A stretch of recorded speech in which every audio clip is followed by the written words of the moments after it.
outrage is growing after an ICE officer shot and killed a man in Houston. ICE says the man tried to evade arrest, rammed an ICE vehicle, and tried to run over an officer. ABC's Armando Garcia has more on what the family is saying.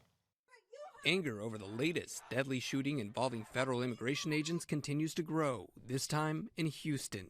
On Tuesday, an ICE spokesperson said Lorenzo Salgado Araujo ignored commands during a targeted enforcement operation, attempted to drive off, rammed an ICE vehicle, and tried to run over an officer, prompting an officer to fire his weapon in self-defense. He later died at a hospital. The hospital that I was born in, Lorenzo was born in, and our youngest brother was born in, is now the same hospital that my dad was sent to die. Salgado Araujo, now one of at least 8 people who have been killed during immigration enforcement operations under the second Trump administration.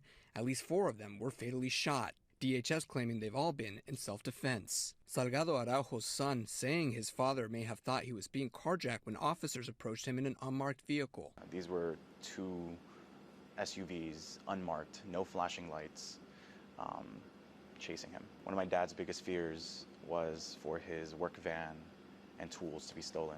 DHS has not responded to the family's claims. His sons describing their father as a person who lived a quiet life, achieved the American dream of building his own home, and put his 3 sons, all U.S. citizens, through college. He was very recognizable as, typical migrant worker, but he always did his best to abide by the law. The DHS Office of Inspector General now investigating the shooting, the FBI in Houston probing the possible assault on a federal officer.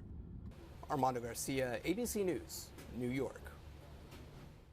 And the outrage is growing beyond Houston. The Mexican government now saying it will file criminal complaints against anyone responsible for the deaths of Mexican nationals in ICE custody or during arrests.